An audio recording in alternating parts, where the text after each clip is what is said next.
starting to die, I need to do something. So it's like some kind of narcissism, arrogance. I need to do something, right?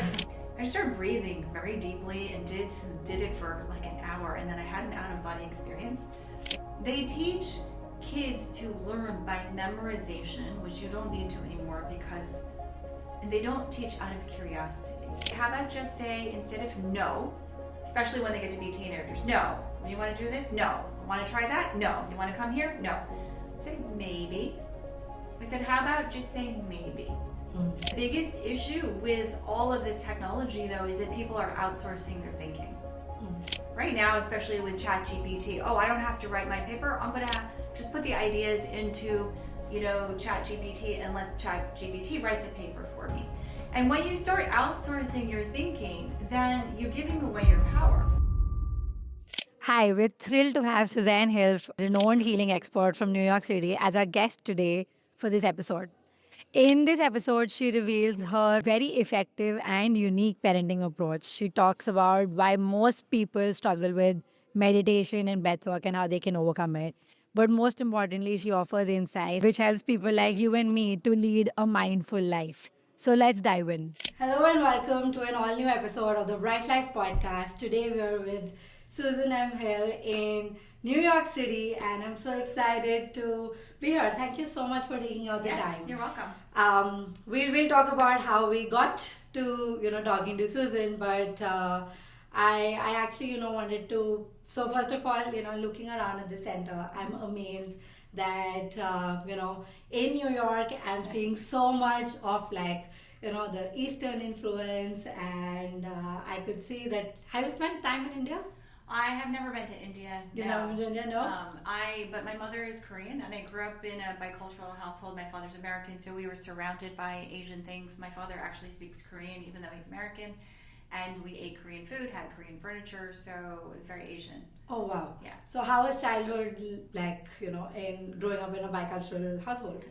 In the 70s, growing up in a Jewish neighborhood, it was a little hard.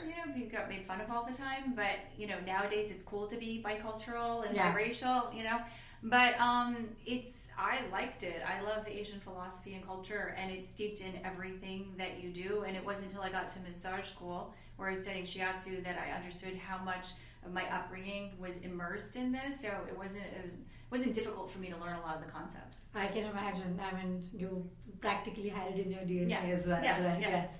I read about you, and I saw that you first studied economics, and then you found yourself at an acupuncture school. How did that transition happen? Well, the transition happened because ever since I was little, I always wanted to be a doctor, and I wanted to be a surgeon. So that always was within me. But when I got to college, honestly, I was astounded by the number of pre-meds that I was surrounded with who were talking about how much money they were going to be making and what kind of cars they were going to drive, what kind of houses they were going to live in. I'm not saying all of them, but it was enough that I was like, I don't know that these are my peers, because I wanted to go into medicine too. And I'm not saying everybody does that, but there was a handful that I heard. I was like, I don't know if I want to do this.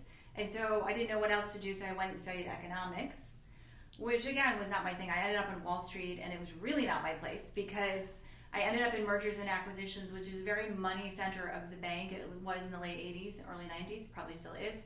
And, when I interviewed, they asked me why you want to work here. And I said, because I want to learn about industry and how it works with government and what makes companies grow. And, really, this was seriously my answer. And when I was interviewing, they're like, oh, that's great. And then when I started the job, and I was working with a managing director, and he asked me the same question, why do you want to work here? And I gave him that answer because that was truly my answer. He started laughing at me, and he said, Suzanne, people work here for one reason and one reason only, and that starts with an M, and if you don't want to be here for that reason, you shouldn't be here. And I was shocked.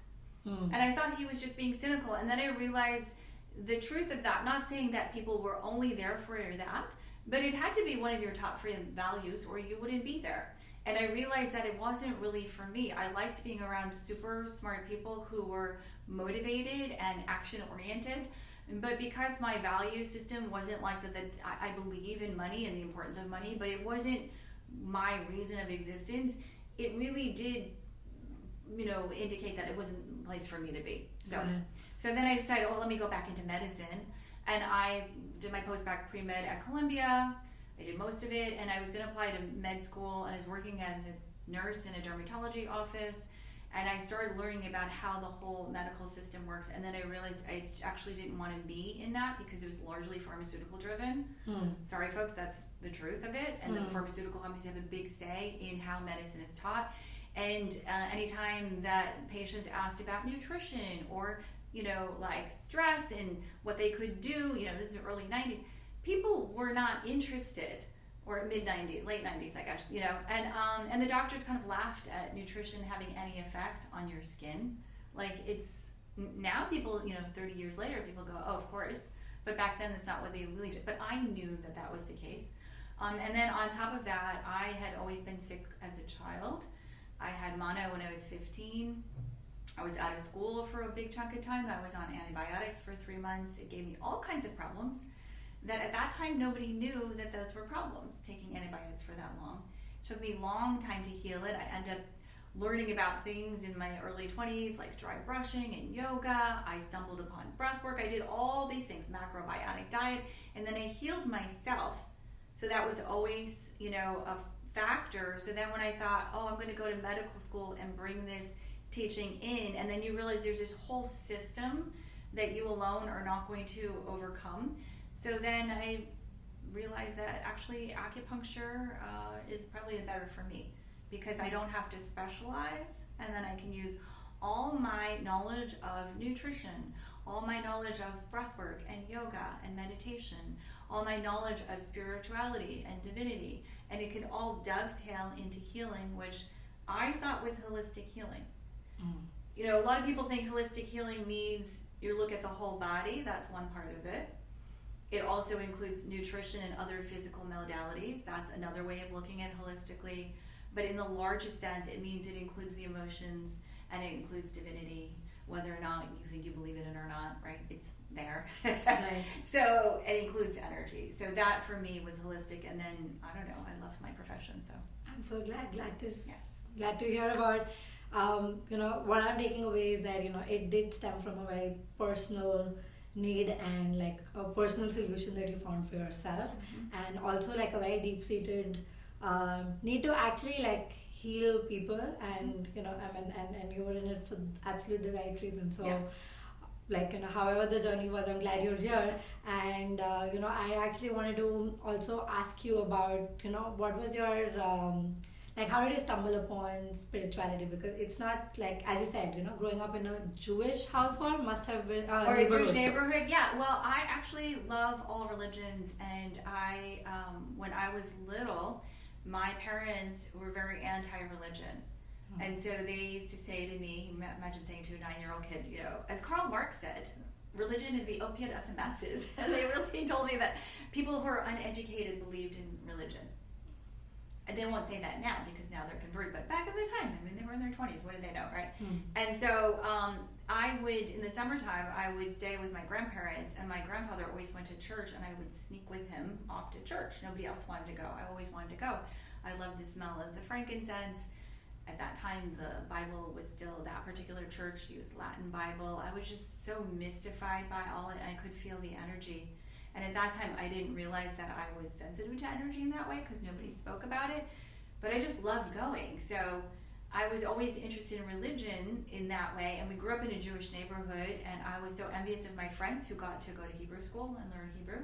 Every time I heard Hebrew spoken or chanted, like my heart just opened. I'm like, this is like a magical language. And at that time, I didn't understand, because it's a mantric language. So of course it's going to open these pathways to the other dimensions. I just know that I loved it, and I started learning Hebrew, what I could from my friends who were having bar and bat mitzvahs. And then when I got to Brown University, where I went to undergraduate when I was 17, I skipped a grade, so I went early. The very first class I took was Introduction to Eastern Religions. Wow. And the very first day, the teacher had just come back from a year-long sabbatical in India, and she showed us a film. It was a documentary on Varanasi, where people go for pilgrimage, and you wash in the the river, and everything was done. Whoever took the film had everything hidden, so nobody knew that was being filmed. So you got very raw footage, and I was just fascinated you have like these ghats on the river, right? These platforms on the river. This fire that's been burning for thousands of years. Yep. And it just went right to my essence, and I'm like, oh, this is where it's at. Now we had, so in that class we studied Hinduism, we studied Buddhism, Zen Buddhism, and I fell in love with all the religions. I was amazed by this book called Darshan, like seeing the divine in India. And I started learning meditation, and we had a Zen monk came and taught us meditation. And actually, I laughed throughout the whole thing. I couldn't stop uncontrollably laughing. Like, I had to actually leave because it just brought up all the giggles. But there was something, despite that, I just was like, there's something here I want to learn, and I became obsessed. And then on my own, I went to this bookstore, and I found Maharishi Mahesh Yogi's Transcendental Meditation. Wow. And I read it cover to cover, and I was like, okay, this guy, even though I didn't understand half of it, I was like, this person understands what's going on, and I need to understand this. Oh. And then I also simultaneously got this book called Acu Yoga, where they were doing yoga positions where they were touching acupuncture points. So this is when I was 17. I was obsessed. Okay, this wasn't part of my regular curriculum, but I was fascinated. And my sophomore year at Brown, I told my parents I want to take a year off and go live in a monastery in Japan. And my mother said, are you kidding me? You know, you're 18 years old. I wouldn't waste my life. And I was thinking, that's not wasting my life. I would see the monastery, and there's some part of me that just wanted to be there. Anyway, fast forward, I would have really, majored in religious studies if my parents had allowed me. And I know some people, Americans, do whatever they want, but in an Asian household, you don't have that freedom, right? So I was like, okay, I will major in economics, but I will study as much religious studies as I can, and I will still meditate and do all this on the side. And then I fell in love with Tibetan Buddhism at some point, and I started going to all the teachings and getting all the blessings from the High Lamas who came to town. Now, I didn't know what I was doing. I just was pulled. I just felt pulled. And very deeply, I understood that these High Lamas were dying, and I understood just inherently that they're keeping the balance of the world. And there's a part of me, when I was like 26, I'm like 27, I'm like, oh, they're starting to die. I need to do something. So it's like some kind of narcissism, arrogance. I need to do something, right? But it's like we call it vasana, the deep desire. Oh, I have to do something. Who did I think I was? But I felt like I needed to. I didn't understand meditation. You can't learn from reading a book. Yeah. But I was so frustrated. I tried day after day. I was always falling asleep. And then at some point, I just spontaneously did all this breath work. I started breathing very deeply and did it for like an hour, and then I had an out-of-body experience. I think I was 25 or 26. And then I was like, oh, this is meditation. I had a whole like wild psychedelic ride. I was like, oh, okay, now I understood what, I don't say the goal, but what actually is very different than just sitting there and trying not to scratch your nose. And then I understood that breath work for me was a component. So I did a lot of breath work, and then it became very easy for me to leave my body, to have these experiences. At the same time, I was also going to church every day. I started going to church every day because I quit my investment banking job, and I wanted to get up at 8 in the morning, and they had mass from 8 to 8:30. At the beginning, I was like, sit, kneel, stand. I didn't know what was going on. Like, what am I doing? But I could read energy, even though I didn't understand that I read energy. I'm like, oh, this is why they do this. This is why they sit here. This is why they kneel here. This is why they come in through the frankincense, like to cleanse the aura. Like, I understood. I was like, oh my God, this is spectacular. Like, I know a lot of people criticize Christianity. It's very easy to criticize. They don't like gay people. They don't like this. They don't like birth control. All the things you can criticize. But if you take away all the social misunderstanding and you just really participate in the ritual of the Mass, it is all about cleansing your aura and helping you get down to the deeper, negative karmas for purification. Like, even they talk about in Christianity, like original sin. They give you a baptism. They say you have original sin. And people don't like this. Oh, it's a baby. It's an innocent child. What are you talking? Innocent, original sin. There's no devil. But in India they call it karma. Yeah, absolutely. So you're born with karma. So somehow, if you say, oh, you have this karma you brought in from a past life, people go, oh, yes, yes, yes. oh, you have this original sin. Oh, no, I don't have that. It's like people don't have understanding. And so I felt like I somehow instinctively understood the beauty of all the religions, even if you throw me into some religion I don't even know, because I read energy, I can understand, oh, that's what they're doing in this ritual, that's what they're doing here. And that all the rituals that they do in all the different religion is always for the same thing, helping you purify and connect to the sacred. And so then it became like such a desire in me to want to teach this to people, because I felt like if people really understood, then they would respect other religions, and then they would respect their own religion. Yeah. Right? Yeah. Because, I don't know, to me the greatest blasphemy is, killing somebody else for your own religion, trying to, proselytize even. You can share, and then if somebody is awakened to that, that's great, but to tell them that your way is the only way, I don't know. I think it's not for me, And so all the religions teach you love as a base, and one of the reasons we have in the Om Center, our logo is a peace sign and a heart, because I wanted it to be beyond the religion to just peace and love, which is the essence of everything. And the only reason I call it the Om Center, and we spell it OHM for like open heart and mind, is so that people would understand it has something to do with spirituality. Yeah, absolutely. Yeah. Wow, I'm fascinated, by the way. So for everyone who's listening, this is actually the first time we are sitting. We're just meeting. We're just meeting. She was gracious enough to take a call from me and give me a time from a very busy schedule. But I'm so fascinated to hear about your story. This is well, it's because I saw that you're working with children, and to me, that it's very, very, very important to. Anytime people are trying to promote awareness, understanding, acceptance, and then particularly helping cultivate, young people and how they see, but not from a closed perspective, but from an open perspective, but not just open like anything goes, but really helping not indoctrinate them into a system, but helping them learn how to ask the questions of themselves. Absolutely. So, what would be your advice to the younger generation? Right. Well, my advice to the younger generation is really to love and accept yourself, to understand that life is a process of learning how to love others more fully, learning how to receive love more fully, and how to self-express in your own unique way. Right? There's only one of you. So, and even if you're reincarnated, there's only one of you like you are now. And you have your own specific desires and experiences that you want to experience, and really soul agenda, things you're meant to do. So really allow yourself to express in your own unique way. You don't have to be like anyone else because you're not meant to. But really understanding that through that expression, what you're expressing is love. Whether it's through cooking, whether it's through painting, whether it's through healing others or building buildings, that's a form of love. So you really expand your definition of what love is. But also to receive love, it has to also be balanced. You have to, when you let other people love you and you receive that, it's a form of giving. You have to give to other people and give them the chance to love you, even if they don't know exactly how to love you, right? Right. They're just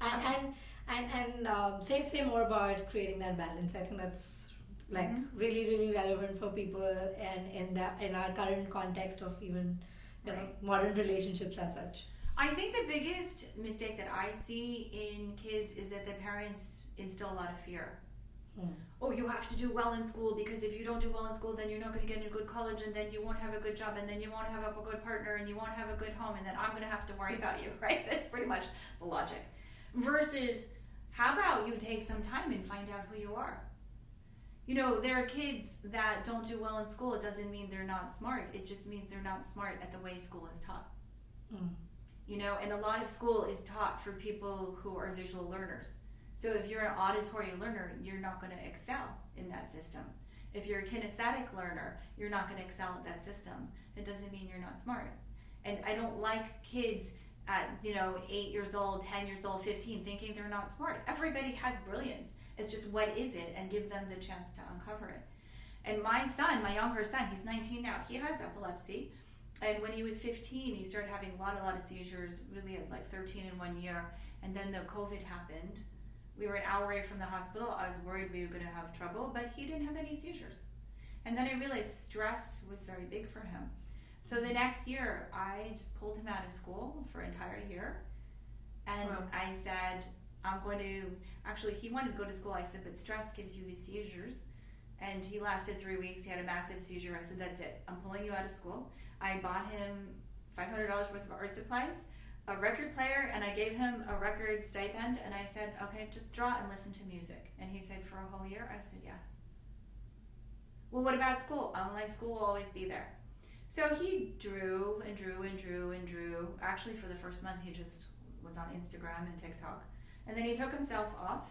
And then he was drawing and listening to records, and his musical taste grew. And then 4 months later, he said, I want to play the guitar. 3 weeks later, he said, I actually think I'm more of a bass person. And now he's 3.5 years later, and he's pretty much really like a master in bass. He plays like 6-7 hours a day. He wants to go to music school. Wow. Right, so he ended up finishing high school, but I gave him the space to find out who he was. He even called me crying once. Some adult said to him, what are you doing with your life, you know? And he says, I have to do something with my life. I have to make money. And I'm like, who talked to you? And I said, look, I'm a smart person. I know exactly what I'm doing. You need to find out what you want. Like, if you do what you love, it will come. But if you force it, it's not going to come. Right? You have to, and the thing is, I think parents are afraid that if they give their children time to explore, they're afraid that they're not going to end up worthwhile or doing something. But to me, that they don't have confidence in the child. Every child has brilliance, and every child wants to be brilliant. Every child actually wants to learn. Parents come to me, oh, my kid doesn't want to learn. I'm like, that's not true. That's all they want to do is learn. And so if you are putting them in a setting where they don't feel like learning, it's not the right setting for them. Right? And, you know, I don't know what it is in India, but in the States, like 70% of the kids are on ADD medicine. And I say to the parents, please don't put them on the medicine, because I'm an acupuncturist for 25 years. They're on the medicine, which is like a form of speed. It lets them concentrate. But in 10 years, they all become addicted to, not all, a large part become addicted to marijuana because it calms them down. Mm-hmm. And then they have another problem on their hand. Then they're afraid to tell their parents, so then they come tell me, because I'm the safe haven, and they don't know what to do, and it's a lot. But the thing is that I say to the parents, listen, if you had a company and you sold a product and you had to drug 70% of your clients to buy your product, is there a problem with the client or is there a problem with the product? Problem with the product. So we're drugging 70% of our kids to get through school, and we're saying it's the kids' problem? No, it's not the kids' problem. They teach kids to learn by memorization, which you don't need to anymore, and they don't teach out of curiosity. Yeah. And all I know is I teach a lot of classes, and my son said to me once, he goes, oh, don't do that thing you do. I said, what? He goes, oh, you make something very interesting, right? Because I was teaching about history, and he was like, I don't want to know.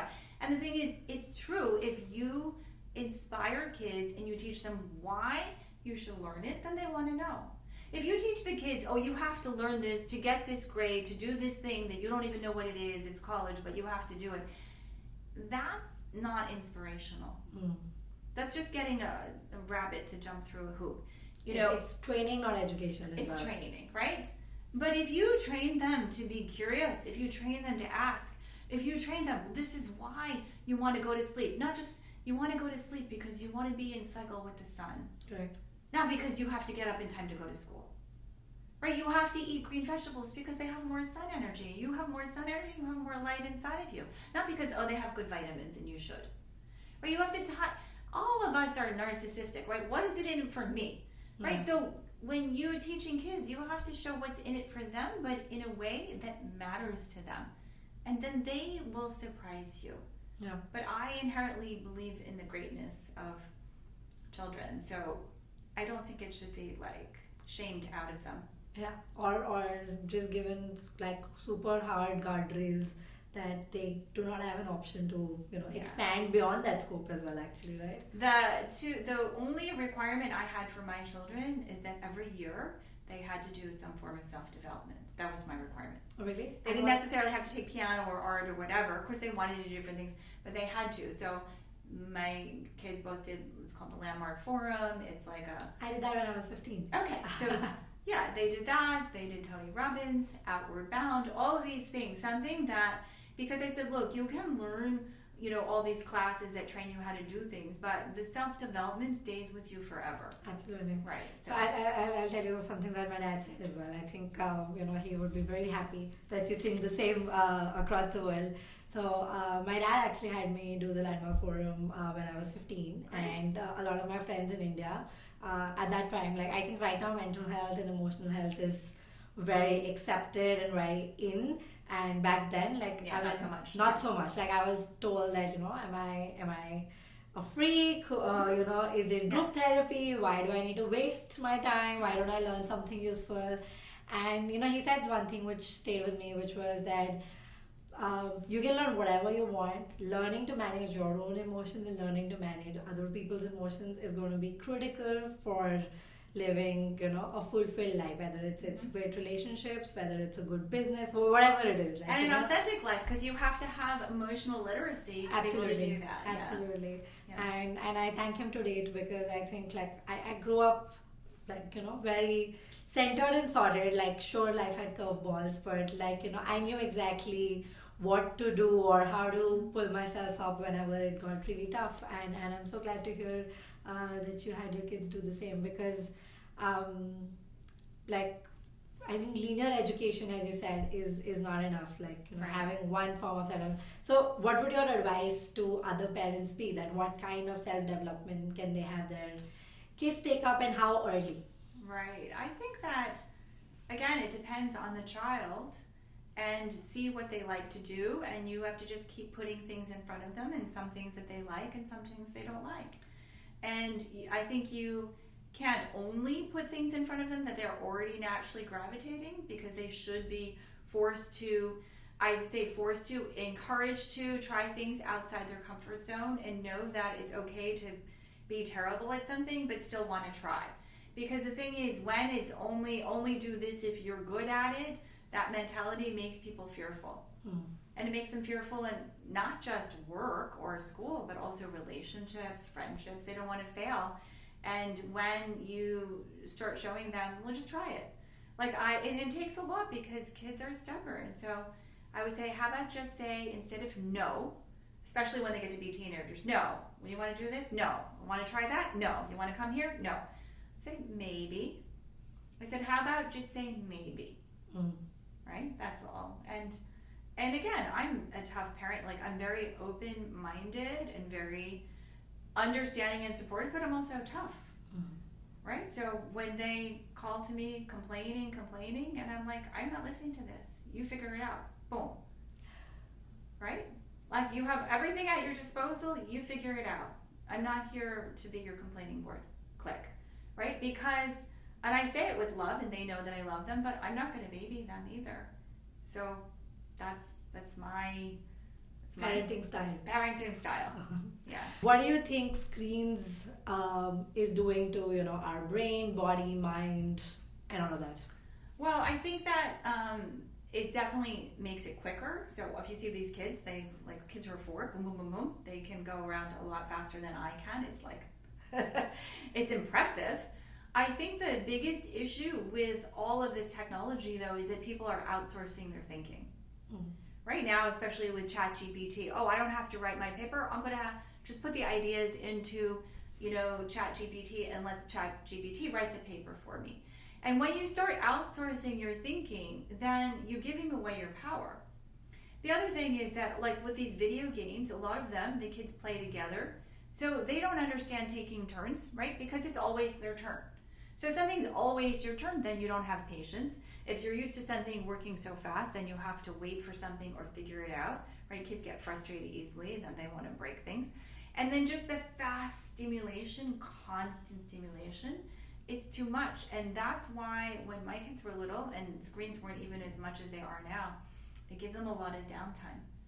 And even their dad was like, I think they need more, when they come home, they should come and say hello to me and this and that. I said, listen, they are bombarded with sensory information all the time.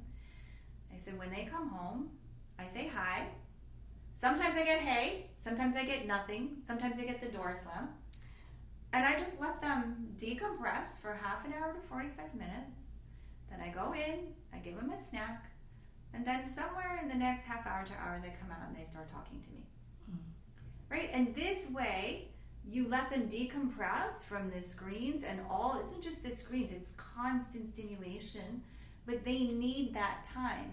And especially as they're forming, they need more time than we do. We're already able to do that, but they're still becoming, and they really need that time. Actually, we need it too, but people just think that they don't. Right? And then as far as the actual, Wi-Fi and EMF, it's clear that it's not good for the brain, but people have to work it out. If you're going to give your kids screens, I think it should be limited, and then definitely have cell phone protectors, so at least the negative radiation isn't, affecting them. Got it. What do you think should be a part of basic education that it is not?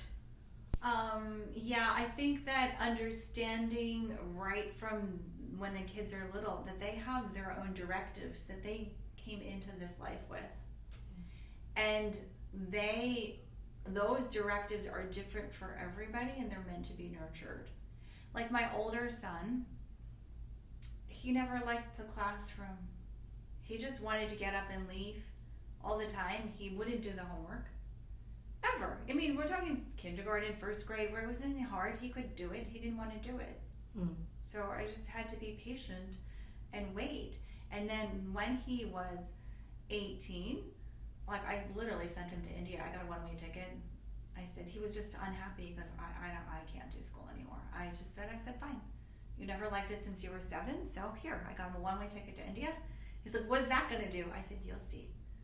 And he flew in and he went to a teaching with the Dalai Lama and these monks, and then he just traveled around for 3 months and went to all these temples, went to Nepal, Lumbini, went to all kinds of different things, did a panchakarma, all these things, and learned. And then I was like, come back here.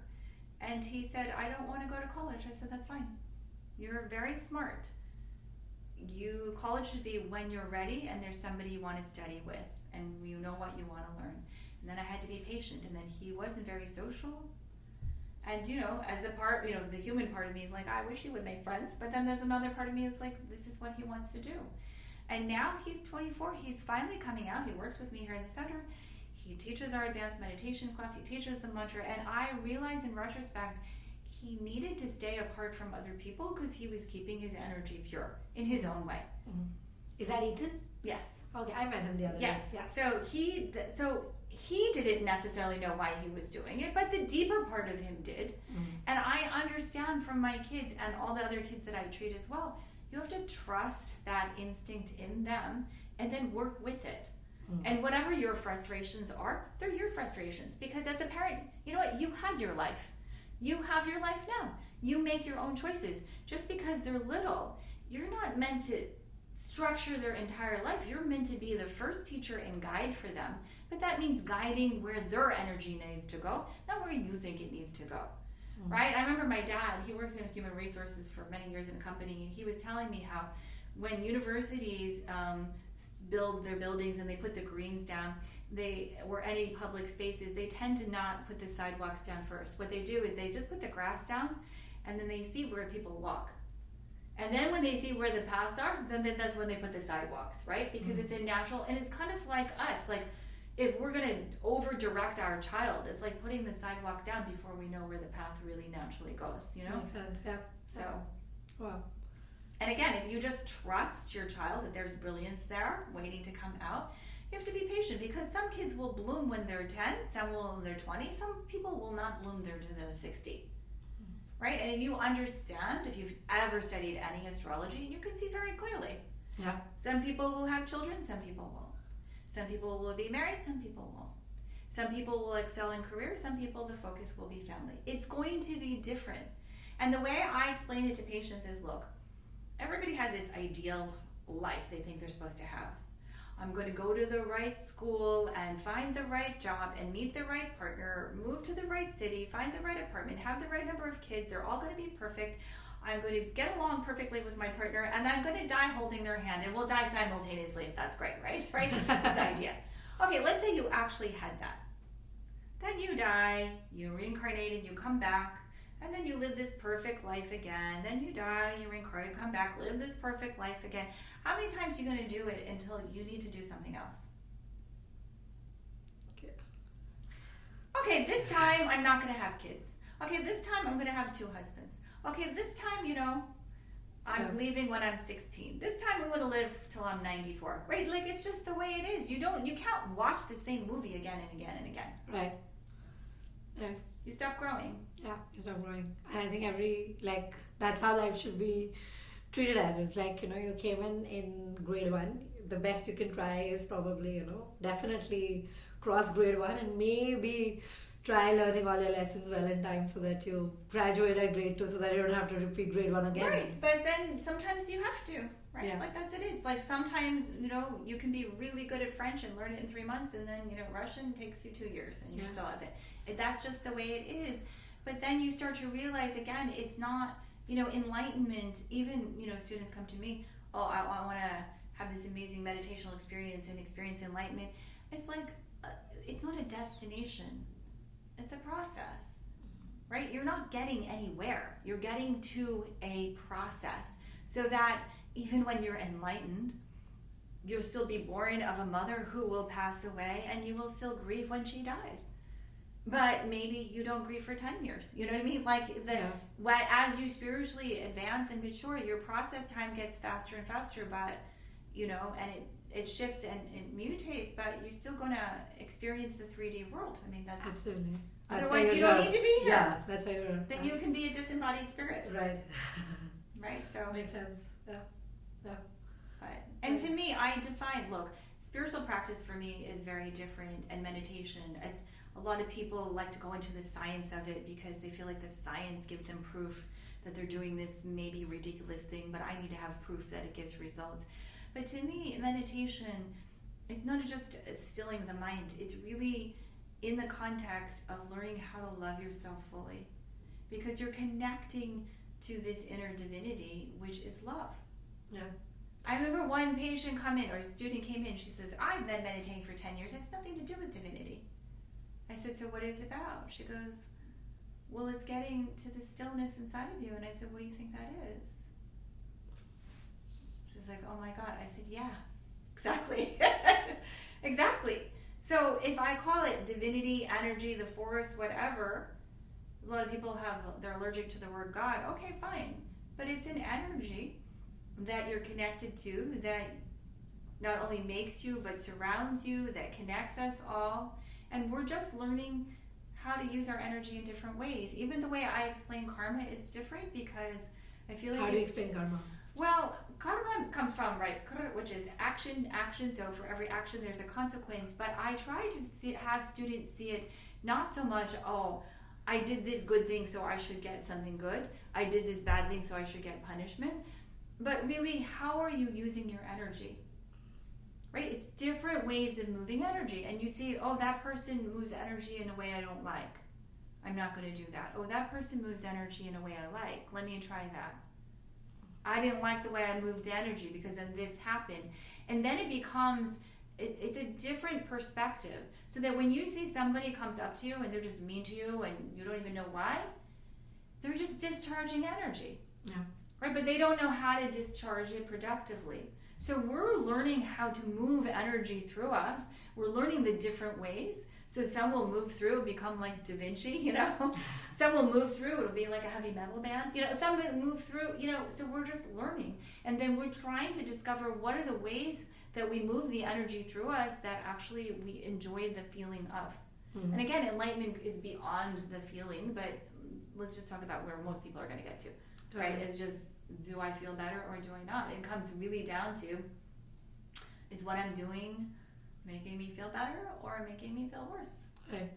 And is it sustainable? And a very honest answer to that. That's very honest, sustainable. And to understand, and I also tell students, never try to pretend to yourself that you're farther along than you are. I know I should forgive this person, but I don't want to. Okay, that's honest. Will you do 1% forgiveness? Okay, 1%. It's fine. Because a lot of spiritual students, I shouldn't be angry, so I'm going to forgive right away. But it doesn't come from a sincere place. It comes from an intellectual forgiveness. I forgive you in my mind, but my heart still hates you. Right? And then you're still carrying it. So you have to give yourself permission to take as long as time as you need. And sometimes that takes lifetimes.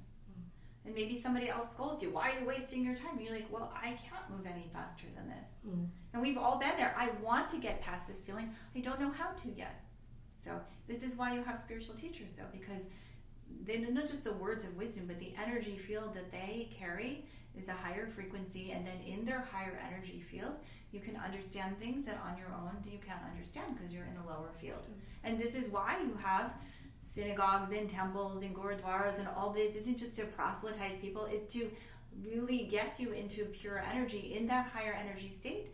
Then you can really love and forgive and understand a lot of things that you can't on your own. Makes sense. Yeah. Wow, that's nicely articulated. I'm sure you would have had students who said that meditation does not work for them, right? Especially people who try out for the first time. Yeah. I was definitely one of those. So when people say meditation does not work for them, what's really happening? Well, what's really happening is that meditation practice where you're sitting and stilling the mind is actually an advanced practice, and you need a lot of preliminary work to get to there. And what are some So I, for example, will never teach people, beginners, how to meditate without mantra chanting. Got it. And I don't care what language it is. Is it Tibetan? Is it Sanskrit? Is it Hebrew? Is it, whatever. If Arabic is their thing, it has to be a mantric language. And mantric means the mantric languages in and of themselves start to elevate and purify the energy, as evidenced by the balance in the chakras. Whereas English is not a mantric language. It's about information exchange, but it is not inherently touching the divine. Okay, but there's something about the frequency of mantric languages that inherently touches the divine. So when they chant, instead of their mind being all over the place, they're chanting the same mantra, like Om Namah Shivaya, Om Namah Shivaya. And so you're taking all these different thoughts and you're putting it into one specific thought channel, and just repetition riding the wave. And then the mind starts to relax. Okay? And then as the mind starts to relax, then your body gets to experience the other aspects of you get to experience yourself when your mind isn't all over the place. When your mind starts to become concentrated like that, then you can slowly start to feel the energy. So the way I teach meditation is really 5-step. It's like you do breath work always, you do mantra, you do energy work, you do prayer, then you do sitting. And these things get you to stillness, and you can do all 5 things in 3 minutes. Really. 3 minutes? Yeah. You start there, and that includes 3 breaths. So then you start out even with 1 breath. It's not how much you sit. I've been meditating for 41 years. I can tell you that 41 years ago, everybody wasn't saying you had to do 20 minutes twice a day. Right. It's like a garbage, prescription. And then people rules. I'm going to check the box. I did it twice a day. Some of those students come to me, they really don't go into a deep state. So I'm not saying all of them, but a lot of them come and they're they're really trained at sitting. But I say there's a difference between sitting and then there's relaxation and then there's meditation. Right. 85% are at sitting, maybe another 10% are at relaxation, and then 5% are meditation. But this is why you need a teacher, because the teacher again throws the field out, and then in that higher energy field, then people can step into, okay, now I know what that feels like. I had one girl, she came in and she's, I'm meditating for 7 years and I do such and such a style. I'm a little wary because sometimes people, they have a specific style and they're like, what kind of style do you do, Suzanne? I said, I don't know, the kind that gets you into an altered state. I don't know. I use whatever needs, whoever shows up. So after I asked her, how did you do? And she goes, well, you know what? I think I maybe never meditated before. So she could feel the difference. And so I think that the reason I'm making this distinction, I'm not saying I'm this amazing teacher. It's just that when you actually feel that state, that will get you coming back to try. Just sitting and trying to not scratch your nose, that's not going to make you come back and sit. Correct. It's just not. You have to experience what meditation can really... Yeah. Really but people don't understand. They'll go, okay, if you needed a recommendation for a dentist, and I said, I have 3 dentists, one has been in business 2 years, one has practiced for 7 years, and one has practiced for 20 years. Who you would probably want, if you have a serious problem, you want to go with the one that's got 20 years experience. Correct. However, when it comes to meditation, people think they're going to like take some certificate program and start teaching in 3 months, as if there's not a difference between somebody who's taught 2 years, 7 years, 25 years. It's different. Absolutely, Right. Absolutely. So if meditation is not just sitting still and, as you said, trying not to scratch our nose, then what really is meditation and what's really possible? Well, meditation is ultimately getting to that stillness, and in that stillness, you experience your oneness with everything. You know, they call it samadhi, being sort of absorbed into everything. You know, I say in our center here, we do the first 7 stages, you know, which is 7th stage is meditation, and the 8th, which is full absorption into the divine, like that's on you. But really it depends on the person. Certain people I know, based on their energy, will do better with breath work. Focus on breath work and do a little bit of mantra, or do some yoga nidra, which is guided awareness of the body. For other people, no, they have to do mantra. If people are very physically active, like they're sitting and they're like this, they're fidgeting, always moving, I put them into mantra right away. That means they need to move their physical body, and chanting is a very physical process. Mm-hmm. And when we chant, the way I teach it for beginners is never like, Om Namah Shivaya. It's not like that. It has to, Om Namah Shivaya. So you're using your whole body, mm-hmm. and it's organizing all your energy around that. Mm-hmm. And then it tires you, and then it relaxes the mind, and then after that, then the mind's not running off. Other people, they're like, I can't pronounce the words, I don't know, it's making me frustrated, somehow the words can't come out of my mouth. Then I put them into breath work, right? Then they like, you know, so especially the faster breathing, then it exhausts them, and then they're not chasing a thought. I thought certain other people, I'm too sensitive, I don't know, the mantra is too loud, and the breath work, it's too aggressive. Then I go, okay, we're going to start with teaching you energy. I'm going to teach you how to feel the energy. We do basic energy exercises. Then they start to feel the energy. They're like, oh, okay. And then that sparks their interest. Some people, they're like, I don't know if I can do all of that. I can't feel the energy. Then I'll start them with prayer. Okay, we're going to, like, I'm like, if they don't know how to do any of this, but they know that they believe in God. I'm like, okay, we're going to start there. And I teach them the prayer is different from meditation, but it is a gateway. And then lastly, we have all these singing bowls here. Sound bath classes we have every day. Their most popular class, because it's what's called in meditation is called dharana, which is a single pointed concentration. Mm-hmm. So some people could focus on a candlelight, or you can, this is like audio dharana. Like, so you're focusing on the sound, and you follow it all the way out, and then it takes all the scattered pieces of your mind, and you just follow this one thing, and then it organizes the mind, and it takes you deeper and deeper, again, without forcing you. It's just gently, like the Pied Piper, guiding you deeper and deeper. And then as we play the bowls, we start out loud, and then we go softer and softer, and as like when somebody's whispering, then you focus more.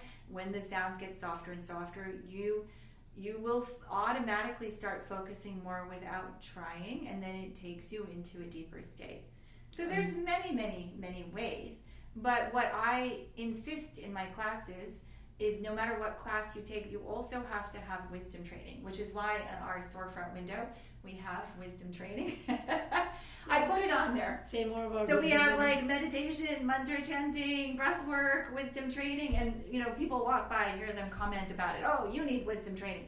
And people, and you know, my manager said, why you have that on? People don't know what it means. I said, but I want them to question what it is. Mm-hmm. And I want them to understand, like, you can just sit and you can listen to singing bowls and you can do breath work, but if you're not also reflecting, who am I?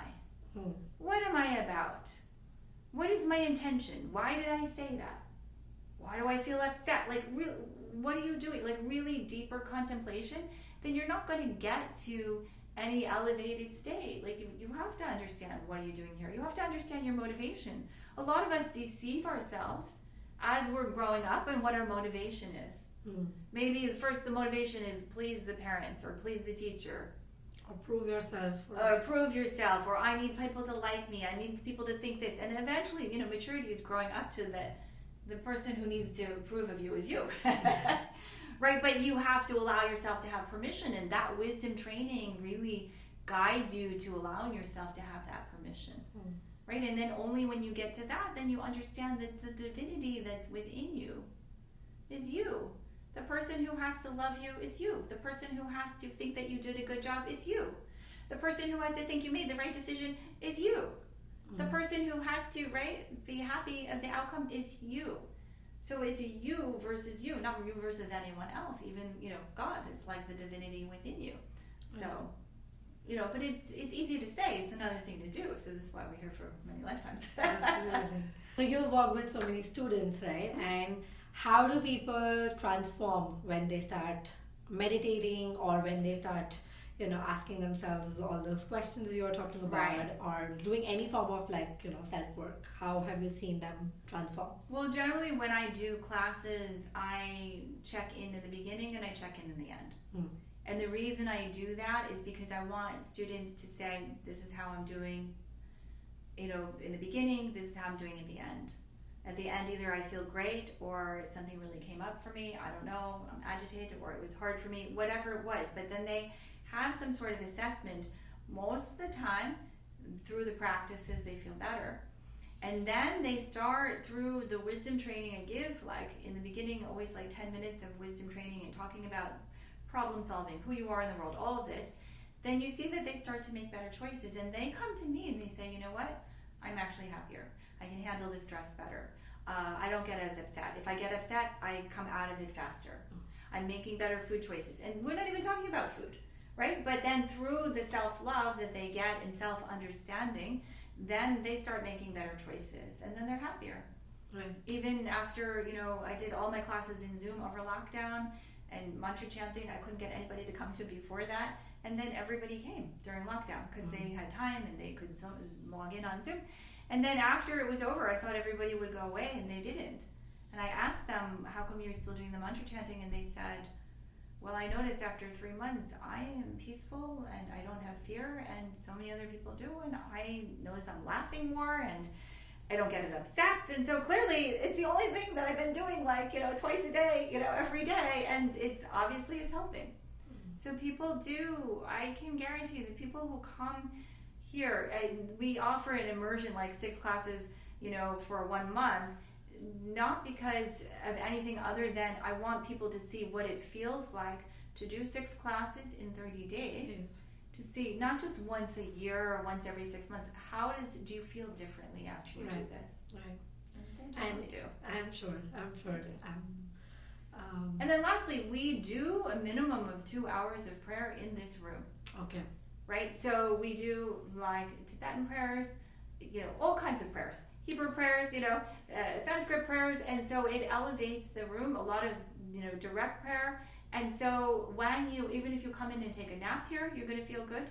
But we don't do anything else. And this is like a mini temple, ashram, even though we're not technically, but that's how I see it. I see this as a temple. Very, very lucky to be shooting this podcast with you over here then, But this is so what happens here is there's meditation, there's sound bath, there's breath work, yoga nidra. We do workshops. The workshops are always about self-love, self-exploration, learning, wisdom. So everything is about that, right? We're not fighting in here. We're not sleeping in here. We're not doing all these other things, which you can, in our home, that's just the way it is. Our home is a secular space, so we can meditate, but we're also cooking, cleaning, fighting, all these things that happens, and so it affects the energy. So the energy in here is very, like they call it sattvic, like pure energy, right. And because of that, it's because there isn't so much moving, frenetic, chaotic energy, then it is much easier to enter into a deeper state, and that's the purpose. But I tell people, look, I'm just introducing this to you. You have to make it convenient for you. Like, go to a temple or a church or synagogue near you, and it feels good. It doesn't even have to be your religion. It's just where people are connected to God. If you don't like any of that, go to a library. Like, libraries are temples too. They're like temples of knowledge and wisdom. Right. Like there's something sacred, right? Knowledge is sacred, and so when you connect to that sacred energy, you can feel it, and then it awakens something deep in you. And the last thing I'll leave you with is that, as an acupuncturist for 25 years, over the years, I have people tell me, oh, I'm an atheist, I don't believe in God. And I tell you this, energetically, I've never met an atheist. I know people who say that they are, who think that they are. But what's fascinating is if I have person say this, somebody lying on my table say this phrase, it goes like this: I connect the light of God within me to the divine source. Whether they believe it or not, their energy pops open. So that means some deeper part. And if you don't like of God, I connect the light within me to the divine source. Right. Yeah, then it pops open. Yeah. Makes sense. I have a question. You said that a lot of people come to you and feel instantly like, that they're happier, making better choices. Why do you think people are not being like, like they're not choosing something more intellectual, which is like, talk therapy versus like trusting and having faith? I think that the issue with talk therapy, and talk therapy became very big in the 80s and 90s, and it's continued to this day, but talk therapy is primarily using the level of the intellect, inviting the emotional, intellect to really examine the emotional body. And but the thing is, a lot of these problems did not get started at the level of the mind. So they're not going to get healed at the level of the mind. Does that make sense? Yeah, makes sense. But say more. I'm sure we would love to learn more. Yeah, therapy, and I have patients come. I've done therapy 10, 15, 20, 25 years. They know every single way that their mind takes a wrong turn. They know every one of the habits. They know all the things that they do that they shouldn't.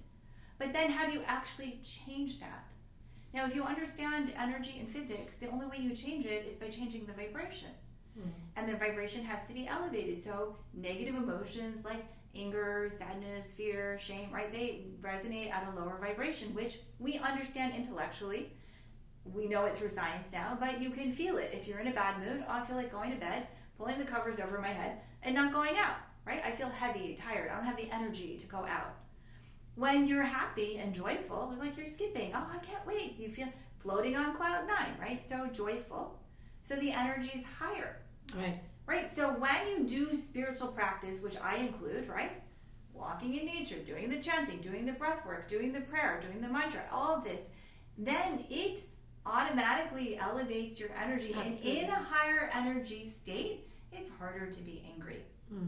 If you want to be, if anger is at this frequency, but now through your practices you've elevated the energy to be here, you think about the thing that made you upset, you're like, yeah, that person shouldn't have done that, but you're not angry in the same way because through physics it's just not possible because you're at a different frequency. And so that's why we have things like Om recovery, addiction recovery, where we just do all these practices, because I know for people to get past their addiction, you have to do the practices that elevate your energy. Addiction is only spiritual longing that's manifest. I feel an emptiness, I want to fill it. So I'm going to fill it with food. I'll fill it with alcohol. I'll fill it with drugs. Or you can fill it with God. If you fill it with God, then it fills you. Right? But you have to, not God as an intellectual concept, but through the practices, feeling the energy, then you have an experiential knowing of what the divine is. Got it. Lovely. Great. Anything you would want me to ask? I'll ask you. So what do you see as a person in the world? What do you think that makes people inhibited to come into spiritual practice? Or I think what it makes people inhibited is personally the problem that I'm looking to solve is really getting people exposed to the idea that this works, right? Like when I was 15 and I did the Landmark Forum, or when I was slightly older and I worked with a spiritual teacher and I actually learned meditation. So it's been like 3.5 years now that I've been actively meditating, and I had the same response, right? Like I could actually see the shift in the kind of choices I was making. And this was particularly in the area of my relationships and my career. Like I think I'd spend a lot of my time trying to either prove myself in my career or not get rejected in my romantic relationships, right? Like these were the only two things that I was trying to do in my life. And the moment I think I experienced an alternative way of being, which was a lot more empowering, I think, like I decided that, this is what I want to do. This is what I want to do for the world as well. That, just giving them that taste, that exposure, which is why I run this podcast, that, I think it's just about like, exposure. We were all taught to do maths. I think the reason why people are inhibited is that, we don't have this in the conventional Right. education, right? Like, it's not like all parents are like you or my dad who, make self-development a mandatory training or subject or education. It's just that, we are too focused on getting our IQ right. We don't focus on getting our EQ or our SQ or our PQ right at all, right? Like, Right. these are not things we are like. I mean, if I'm high on EQ as a human being, I'm not getting the same kind of accolades out in the world, Sure, right? sure. Everyone's Yeah. Celebrating Yeah, you high getting into IQ. like a high IQ, right? Right. And I think that's what's inhibiting. So and I'm loving the post-COVID era that being like Well, high- people are looking more for fulfillment than absolutely, just external and success. I think I'll give you a millennial data point. You'll see a lot of people on their dating apps right now. They're writing, I'm emotionally aware and I'm self-aware, and I think and I'm like, you know what? Actually, that's actually a good thing, right? Like, so I'm liking the shift, but I think the only thing people are inhibited is just because it's too foreign. It's in their world. unknown to them. It's unknown. And I also think that when you have people who are very severe, can be the examples of I feel like one of my jobs at the Om Center is to introduce people on the bridge between the lay people and like the more severe or strict ashrams and gompas Absolutely. and gurdwaras. Like, I'll introduce you to these concepts, but I'm not going to shame you if you're not going to do them. But I'm going to explain to you why these rules or principles or ideas exist, how they serve you. Right. And you're not just supposed to follow them so you get an A and you're a good little girl or boy.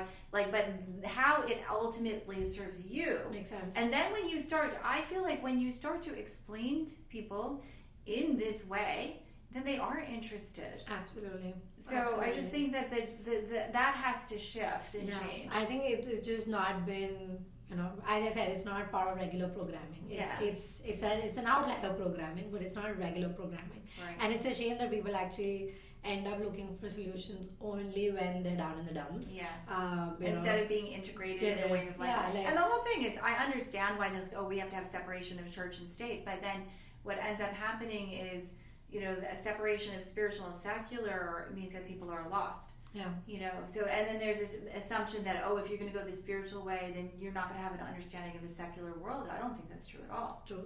Right? It really has to be a bridge. And again, when people stop outsourcing their value system to other people, that's how you take your power back. So you can give these empowering courses, but how are you going to empower yourself just through changing your voice or the way you sit or stand? Like, it's never going to be true until you take your own value system back to yourself. Absolutely. Which you get to choose. Absolutely. Well, thank you very much for Thank this you interview. very much. Thanks Thank you for so coming. I'm glad much. we were able to make this work. Yes, I'm very, very glad, and I actually want this to be a start of something more that we do. Cool. I am really, really intrigued by your journey, and I hope to be in touch with you even when I'm back in India. And we can do it with the technology. Yes, we can do that with technology. But thank you so much. I think this was great. This was really lovely. Thank you so much.